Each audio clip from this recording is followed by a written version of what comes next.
बिस्मिल्लाहिर्रहमानिर्रहीम। अस्सलामु अलैकुम मेरे प्यारे व्यूवर्स, क्या हाल है आप सब लोगों का और कैसे हैं आप सब लोग। मैं अल्लाह से दुआ करती हूँ कि आपको हमेशा अपनी हिफ्ज़ व अमान में रखे। तो जनाब, आज मेरा टॉपिक मेरी पिछली वीडियो से बिल्कुल मुख्तलिफ है, क्योंकि हम में से बहुत से लोग ऐसे हैं जो बहुत ज़्यादा परेशान हैं अपने मसले मसाइल को लेकर। तो मैंने सोचा कि आज अपनी वीडियो से हट के बात की जाए। सबसे पहले लोग महंगाई की वजह से परेशान हैं, जो कि बहुत ज़्यादा हो चुकी है, और जो हमारा सबसे कम आमदनी वाला तबका है ना, वो तो बहुत पहले इस महंगाई की जद में था, भी पिस चुका है। और जो सफ़ेद पोश लोग थे, जिनकी सोर्स ऑफ इनकम अच्छी थी, वो भी इस महंगाई की जद में आके इंतहाई परेशान हैं। बिजली के बिल, गैस के बिल, बच्चों के स्कूल की फ़ीस, बच्चों की बीमारियों के खर्चे। इंसान खाना खाए ना खाए, लेकिन कोई भी ज़िम्मेदार इंसान इन सब मसाइल से भाग नहीं सकता। दूसरी दूसरी एक बड़ी परेशानी वालदैन के लिए बच्चे बच्चियों के रिश्तों की है, जो कि नहीं हो पा रहे। वालदैन, जो हमने पहले ज़िक्र किया महंगाई का, इससे भी लड़ रहे हैं और इससे भी लड़ रहे हैं। इसके ऊपर बच्चे बच्चियां बड़ों का कहना नहीं मानते। इससे वालदैन की परेशानियां और भी बढ़ जाती हैं। और इन सब मसाइल के साथ साथ और बहुत से मसाइल हैं जिनका मैं ज़िक्र करना शुरू करूं तो आप लोग भी थक जाएंगे सुनकर, और मैं भी थक जाऊंगी बोल कर। लेकिन मसाइल ख़त्म नहीं होंगे।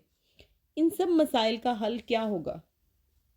सब लोग सोचते हैं कि ये मसाइल हल कैसे होंगे। ये भी एक परेशानी है। आज से एक साल पहले तक मैं भी इन मसाइल का और इन जैसे और बहुत से मसाइल का शिकार थी, और हर वक्त सोचती थी ये काम कैसे होंगे, ये मसला कैसे हल होगा। हर वक्त परेशान रहती थी। आखिरकार सोचते सोचते डिप्रेशन जैसे मूजी मर्ज में मुब्तला हो गई थी और हॉस्पिटल पहुंच गई, और अपनी ज़िंदगी में परेशानियों को और बढ़ा लिया, और अपने साथ साथ अपने शोहर और अपने बच्चों को अज़ियत में डाल दिया। फिर मेरे प्यारे अल्लाह की तरफ से मुझे मदद आई, और मेरे अल्लाह ने मुझे सीधा रास्ता दिखाया कि तुम किधर भटकी फिर रही हो। मेरे प्यारे अल्लाह ताला ने मुझे ये समझाया कि तुम्हारे मसाइल, तुम्हारी खुशियाँ तो मेरे इख्तियार में हैं, तो तुम अपने आप को क्यों थका रही हो। जब से मुझे यकीन हुआ कि मेरे इख्तियार में तो कुछ भी नहीं है, सब कुछ अल्लाह के इख्तियार में है, मेरी ज़िंदगी में इत्मीनान आना शुरू हो गया था। गुज़रे हुए ज़माने के ऐसे ऐसे वाक़यात अल्लाह ने मेरे सामने ला के रख दिए, जिनको मैं पढ़ के ये सोचने पे मजबूर हो गई थी कि ये मेरे मामलात तो बहुत हकीर हैं। जो हमसे पहले लोग गुज़र चुके हैं, इनके मसाइल तो हमसे भी बहुत ज़्यादा संगीन थे। लेकिन जब अल्लाह की मदद आई तो एक पल में ही हालात बदल गए। तमाम मसाइल खुद ब खुद हल की शक्ल इख्तियार करना शुरू कर दी थी।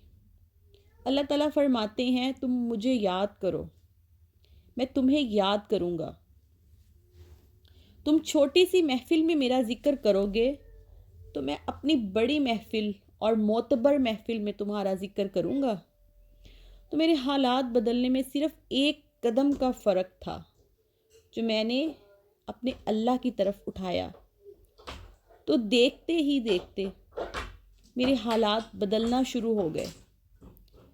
जो सबसे पहले मुझे मिला, यकीन कीजिए, वो मेरे दिल और दिमाग का इत्मीनान था। मुझे अपने मसाइल बहुत हकीर लगने लगे। तो मैंने सोचा कि क्यों ना मैं अपने व्यूवर्स को भी वो फ़ायदा बताया जाए जो मुझे हुआ। जो तकलीफ़ मैंने उठाई वो और लोग भी उठा रहे होंगे, तो मुझे इन लोगों की मदद करनी चाहिए, क्योंकि अल्लाह ताला इन लोगों को पसंद करता है जो इसकी मखलूक की मदद और खैर खाही करें। اسم اعظم کے بارے میں تو آپ نے بہت لوگوں سے سنا ہوگا، کوئی کچھ بتاتا ہے اور کوئی کچھ بتاتا ہے، تو میں آپ کو بتاتی ہوں کہ اسم اعظم کیا ہے۔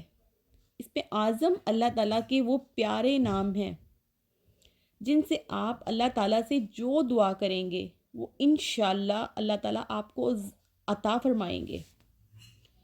میں آپ کو اس لیے بھی بتانا چاہتی ہوں کہ میں اسم اعظم کی برکات دیکھ چکی ہوں، تو اس وجہ سے میں آپ لوگوں کے ساتھ شیئر کر رہی ہوں۔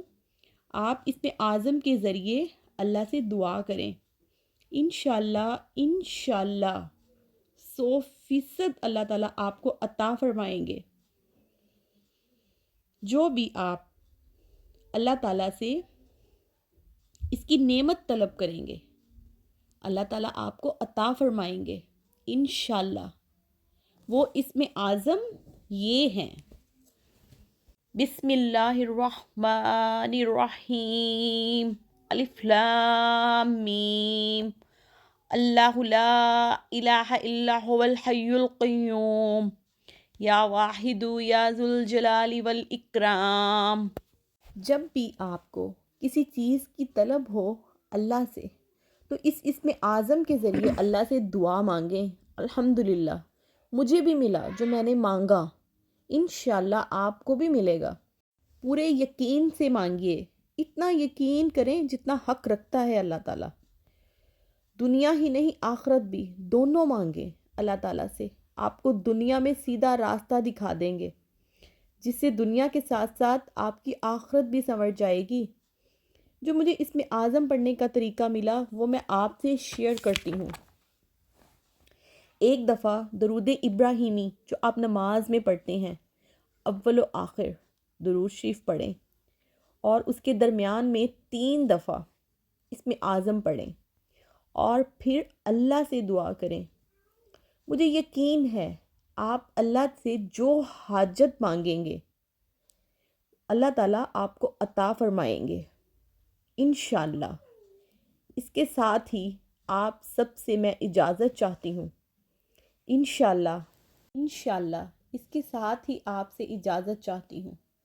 انشاءاللہ آپ یہ اسم اعظم ضرور پڑھیں اور میرے اور میری فیملی کے لیے بھی دعا کریں، کیونکہ جب آپ اپنے مسلمان بہن بھائی کے لیے دعا کرتے ہیں تو فرشتے اس پر آمین کہتے ہیں۔ جزاک اللہ خیر، اللہ حافظ۔